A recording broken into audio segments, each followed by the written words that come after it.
Hey everybody, my name is Bryce Young. I'm the president and founder of Warm Audio, and I have a very exciting new pedal I want to talk to you about today called the Pedal76.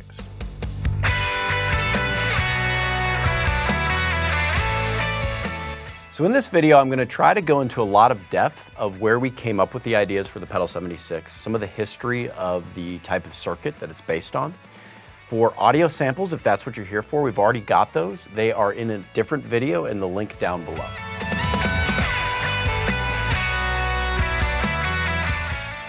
So back in 2014, when the WA76 was launched, it was our first outboard effects processor unit, and it was frankly the product that put us as a company on the map.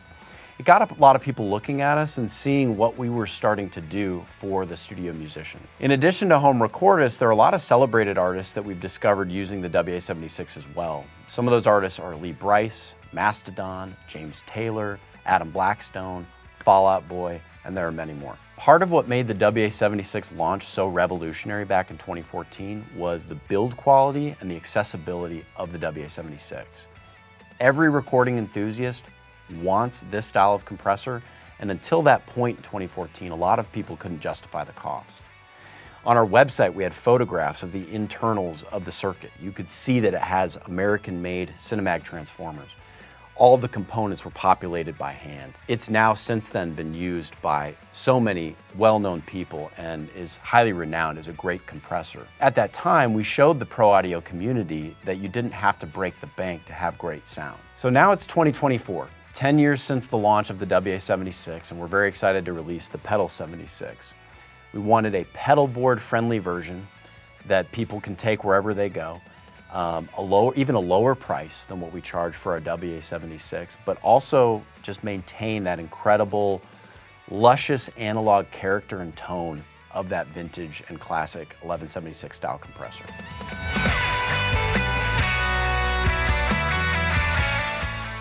There's a lot of things that excite me about this compressor. Obviously the heritage of our WA76, obviously the heritage of the original 1176, and that everybody wants this sound on their guitar, bass, or instrument on stage. But what else excites me about it? The look is one thing. I mean, you gotta love the look. You've got a real VU meter, just like the studio compressor. You've got vintage style knobs, just like the original. You've got the black anodized aluminum faceplate. We definitely did not hold back on the aesthetics of this. But I think we all know that having a great looking pedal is only a very small part of what excites us. The look helps accentuate the excitement of using it, but if it's not built the right way, if it doesn't sound the right way, it's only a gimmick. And this pedal is anything but a gimmick. So let's now talk about the circuit, what's inside and what actually matters in the sound that we're getting. One thing I want to point out is the Cinemag transformer. We are using an American-made Cinemag transformer in the Pedal76. In 2014, when we released our WA76, we made sure it also had two Cinemag transformers in it, as the original had an input and output transformer. Now, why does this matter? And why does it matter that it's Cinemag? Well, first of all, Cinemag is high quality. Cinemag is in the top tier, best of the best pro audio equipment. And also they own the pedigree back to Reichenbach Engineering that supplied the transformers for the very first 1176 compressors in 1967. Cinemag was founded by Tom Reichenbach, who is Ed Reichenbach's son. And Ed Reichenbach was the owner of the original company that supplied UREI. So transformers are great. We love them. I've given you some history about Cinemag and Reichenbach. Some of you might ask, well, how are you driving a transformer inside of a pedal with only 9 volts of power? We do have a booster inside the pedal that's bumping it up to 18 volts. And if you are using the Pedal76 on battery, you won't get the Cinemag transformer in the signal path. It will remove that last amplifier stage. So we definitely recommend for the best sound to use a 9-volt power supply.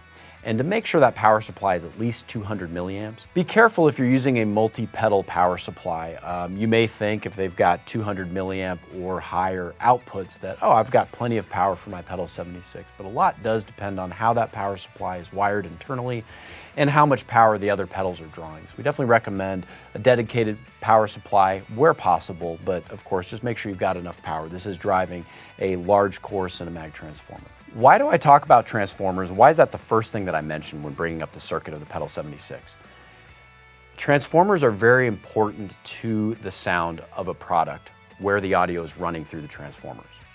There's two kinds of transformers that can be found in a product. One can be in the power supply section, and that's not where the audio is running through, but there's also signal transformers where the audio is literally running through this magnetic device, and it can impart a lot of character that is very important to the sound or the history of a certain type of sound. Poorly built transformers will affect a sound in maybe a not so great way, might cause some unwanted distortion, loss of low end, loss of high end. Obviously all that stuff really matters quite a bit when the signal is running through the transformer. So we really trust Cinemag and the Reichenbach history to give us the best sounding transformer for the Pedal 76. Some other things about the circuit I want to talk about. The circuit of the Pedal 76 is fully discrete. And what does that mean? What it means is that there are no chips in the signal path. It runs off of capacitors, transistors, resistors. In the 1970s, to make electronic manufacturing more simple, chips started to come out, and a single chip could take the place of a lot of transistors and a lot of resistors and capacitors, all on a single chip. And that's great, and some chips today sound really good. We wanted to keep this as authentic as possible to the traditional and vintage 1176 style sound, so it's fully discrete.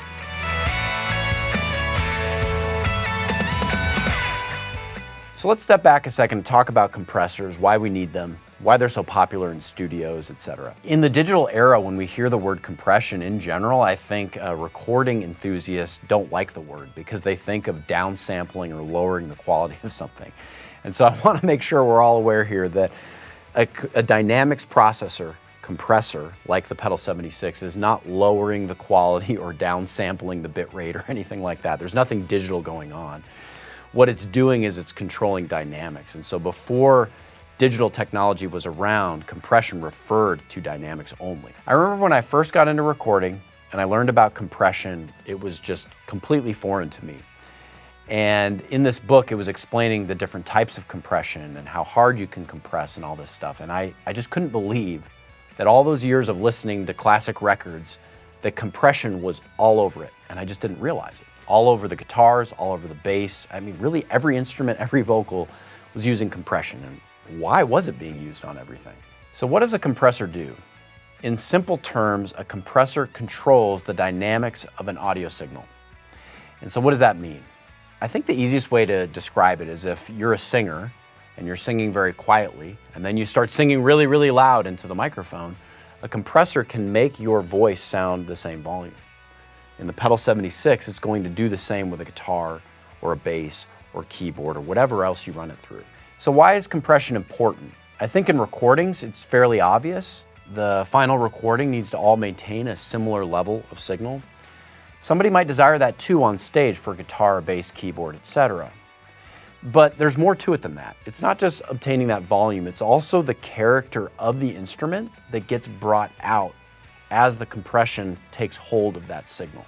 So what do I mean about the character of an instrument coming out as it's compressed? There might be a sustained note on a guitar that you're holding for a while and you're moving your finger and the string, just the vibrations and the sound of that string start to get lost in a mix on stage or in a recording, but the compressor is constantly bringing all of that detail up to the surface so it stays just as loud and consistent throughout the track. I think if you look at a compressor as just something that controls dynamics or controls volume, you could sort of think of it as a fader on a mixing board, but it's a lot more than that. It's not just, uh-oh, the guitarist is getting a little bit loud, let's bring it down, let's turn it back up. It does it in an instantaneous way, and it's super fast. The 1176 original as well as the Pedal 76 are known as being extremely fast compressors. And when they act very fast, the detail of the track is moved up and down and stays so consistent so that the listener simply just hears all of the raw detail. And they're not hearing volume being turned up and down. To them, it sounds like just a finished, produced audio track.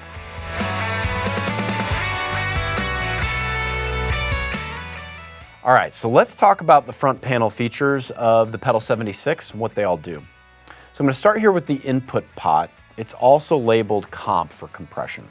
The reason why is on an 1176 style compressor, the input pot, as you turn it up, increases the amount of volume coming into the compressor, and then the compression increases. There's a set threshold inside the pedal, so as the volume comes in and you turn it up more and more, that threshold's not moving, the volume's starting to hit that threshold stronger and stronger. So as you turn up the input pot and your signal, your guitar, bass, whatever instrument you're using starts to come into the compressor stronger, the VU meter will show you how much compression is occurring. So you'll see that needle start to move to the left side, and that means more and more compression is occurring. It can go all the way down to 20 dB of compression, at least here on the meter, and the compressor can actually compress even more than that. And so if you're compressing more than 20 dB, you'll see that meter pegged to the left side of the VU. All right, so let's talk about the output pot next. As you reduce the dynamic range by compressing the signal and it lowers, you're going to need to boost it back up. So it comes out of the pedal with some strength and ready to go to the next pedal in line or to your amplifier or to the mixer.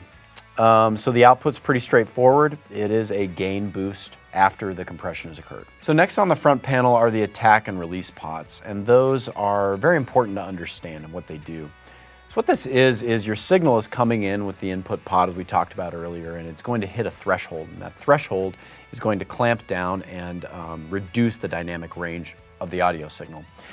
So the attack and release, what that does is it controls how quickly the compressor starts to clamp down. Now the Pedal76 and all 1176 style compressors are known to be very, very fast, meaning that the moment that signal hits the threshold, it's going to start compressing. But there is a little bit of range with the attack and release. So if you're looking at the attack and release times, you're at about 0.02 milliseconds on the fast side. And then for the attack, it can go up to 1.7 milliseconds on the slow side. The release is going to be on its slow side at about 0.8 milliseconds. So all of those times are extremely fast, but you will hear a little bit of a difference. So where should you have the attack and release knob set? Now, it depends on what you're going for. It depends on the instrument you're recording. I'll give you an example. Let's say you're recording an acoustic guitar. You want that acoustic to be controlled dynamically so that all the character and all of the detail of your fingers touching the fretboard all come up to the top of the surface of the signal, and the user can hear it all beautifully, but you don't want it to sound overly smashed or aggressive. What I do in that scenario is I'd set the attack time to slow and the release time to fast. What that'll do is as the signal comes into the compressor and hits the threshold, the compressor will act a little bit slower, be a little bit more forgiving, and a little bit looser sounding.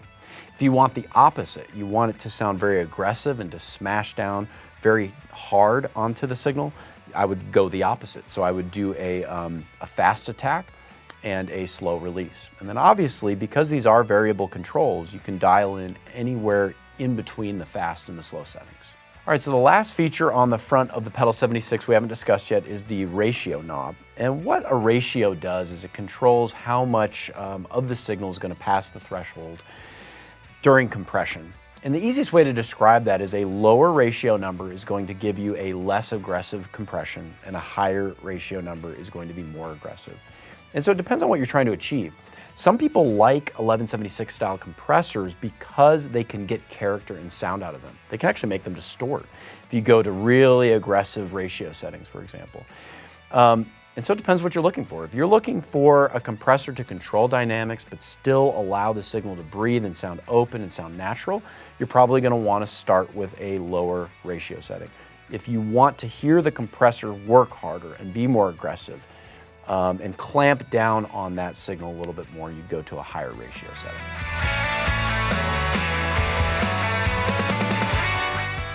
So let's talk about the backside controls. Starting here, we've got the input, and then you've got the output here to your amp, which is going to be most people's scenario. We've got some other outputs I'll talk about in a second. So you've got a bypass switch for buffered and hard bypass. You've got input sensitivity, which can be controlled with a screwdriver. So if the signal coming in off of your instrument isn't loud enough or too loud, you can actually trim that to your liking. Obviously, the input pot on the face is going to control that as well. It just gives you extra control. These settings here in the center, and actually this setting here, are all based on using this pedal as a direct box.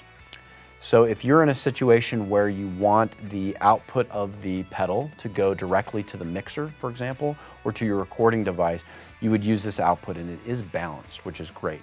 So it's like using a direct box. It's got a ground lift switch for that output as well. And you also have varying levels.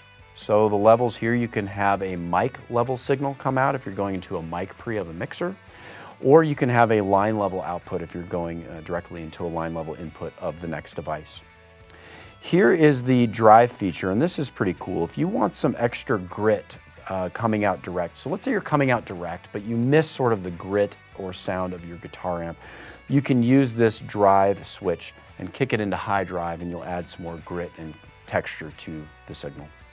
I want to thank you for taking a moment to learn about the new Pedal76 with me. If you want to watch videos, hear sound samples, learn anything more about it, please check it out more at warmaudio.com, and thanks again.